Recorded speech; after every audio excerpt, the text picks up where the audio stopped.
Assalamualaikum warahmatullahi wabarakatuh. Perkenalkan, nama saya Muhammad Fahmi dan teman saya Muhammad Syauki Albani. Nah, di sini kita akan menjelaskan beberapa peraturan perusahaan secara umum. Teman-teman pernah dengar nggak istilah peraturan perusahaan?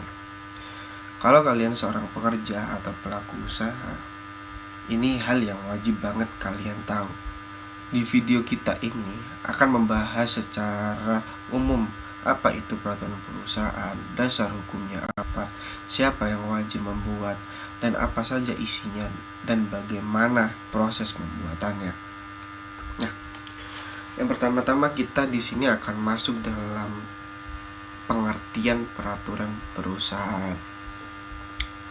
Peraturan perusahaan adalah seperangkat aturan tertulis yang dibuat secara sepihak oleh pengusaha yang memuat syarat-syarat kerja dan tata tertib perusahaan.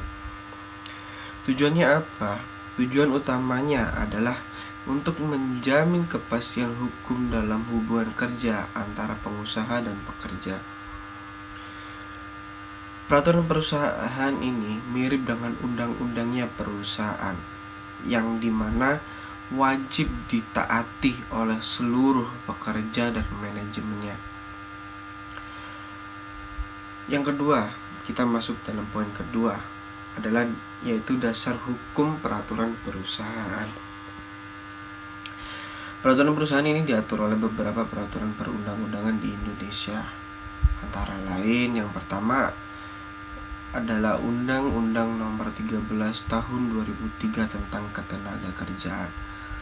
Pasal 108 sampai 115 ini mengatur tentang kewajiban, isi, proses pembuatan hingga pengesahan peraturan perusahaan. Nah, di sini dijelaskan juga bahwasanya pengusaha yang mempekerjakan 10 orang atau lebih wajib membuat peraturan perusahaan. Yang kedua adalah PP nomor 36 tahun 2021 tentang pengupahan. Sudah jelas di sini bahwasanya PP ini mengatur tentang pengaturan upah yang dimana bisa masuk dalam peraturan perusahaan. Nah, selanjutnya adalah Permenaker Trans nomor per 06/Men/4/2005 yang dimana mengatur tata cara pembuatan dan pengesahan peraturan perusahaan. Nah, selanjutnya adalah kapan perusahaan ini wajib membuat peraturan perusahaan. Di sini dijelaskan bahwasanya bila perusahaan tidak memiliki perjanjian kerjasama. Nah, selanjutnya adalah memperkerjakan minimal 10 pekerja.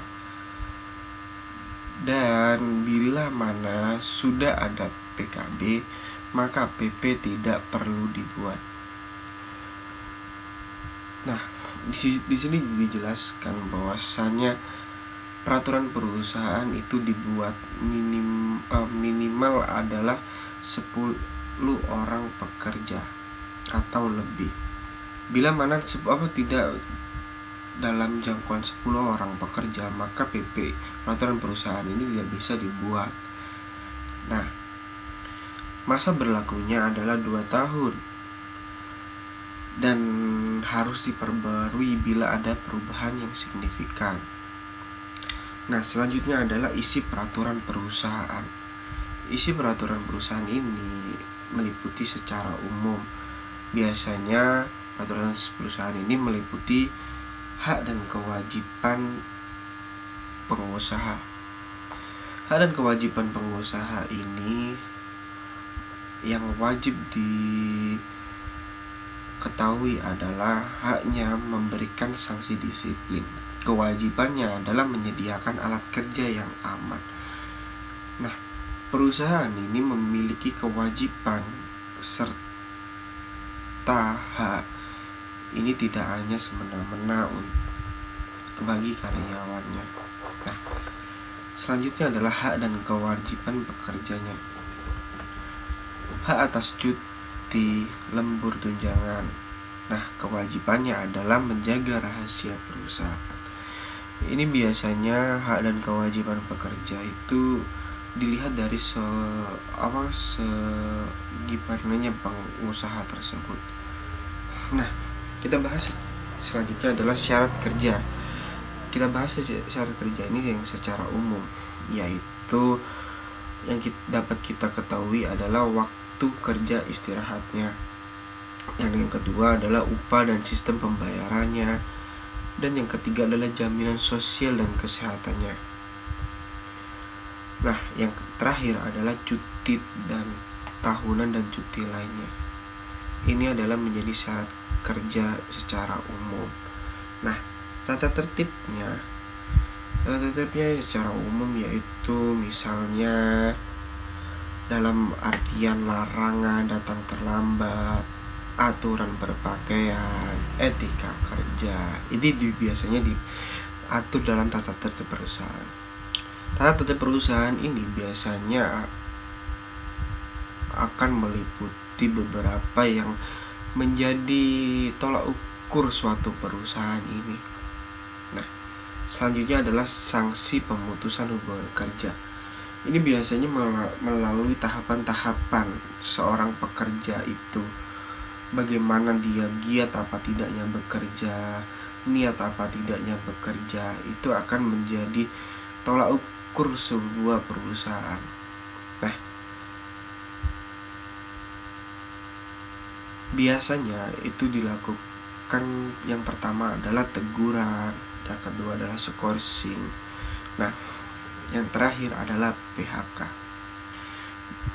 Biasanya perusahaan memutuskan PHK ini bila si pekerja itu sudah mentok dan melanggar tentang peraturan perusahaan yang sudah dibuatnya.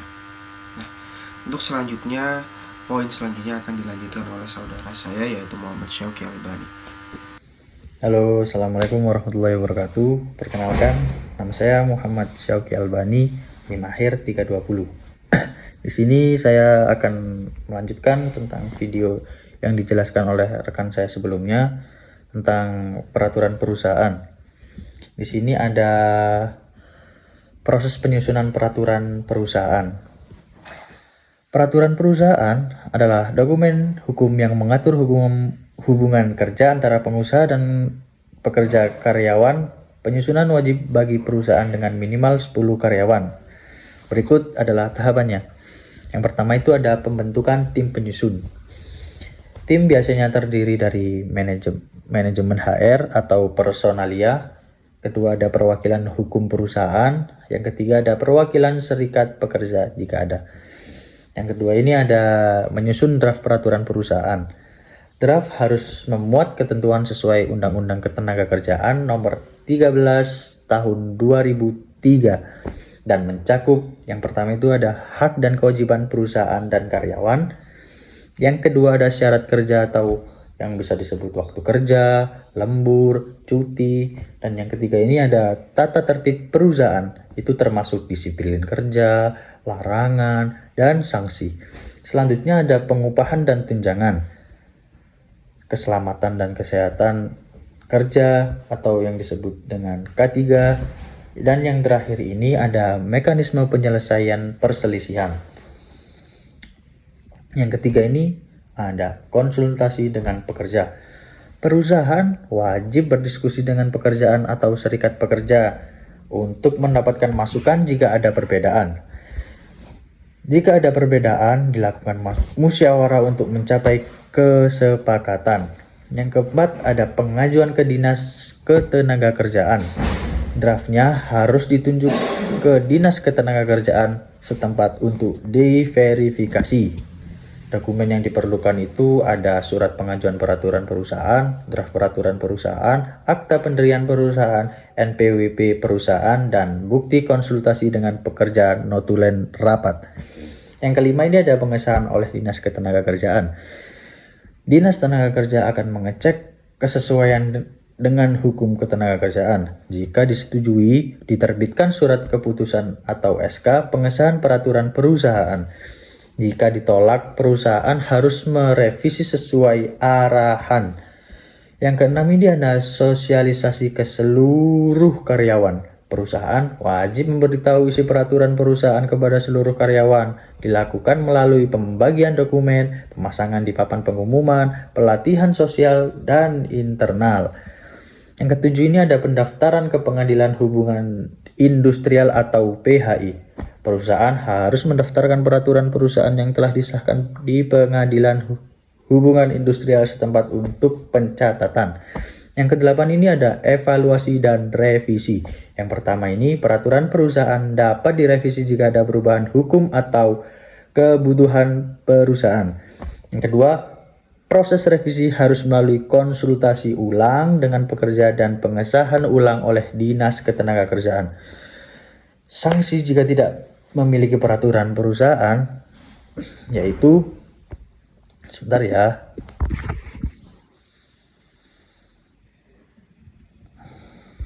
Sanksi bila tidak membuat peraturan perusahaan berdasarkan Undang-Undang Ketenagakerjaan, perusahaan yang wajib tapi tidak membuat peraturan perusahaan bisa dikenakan sanksi administratif seperti teguran tertulis, pembatasan kegiatan usaha, denda administrasi, bahkan bisa pencabutan izin usaha jika terus membandel. Contoh nyata dan praktik di lapangan. Banyak loh perusahaan yang menyusun peraturan perusahaan hanya untuk formalitas aja. Padahal isinya harus jelas dan komunikatif. Dalam beberapa kasus perselisihan kerja, peraturan perusahaan dijadikan rujukan utama oleh Pengadilan Hubungan Industrial. Tipsnya, untuk mengatasi hal tersebut, libatkanlah HR profesional dan konsultasi dengan Disnaker sejak awal penyusunan. Nah, itu dia penjelasan lengkap tentang peraturan perusahaan. Ingat ya, peraturan perusahaan bukan cuma untuk formalitas aja, tapi dokumen penting untuk melindungi hak dan kewajiban baik pekerja maupun pengusaha. Cukup sekian video dari saya dan rekan saya. Mohon maaf jika banyak salah dan kurangnya. Assalamualaikum warahmatullahi wabarakatuh. Dadah.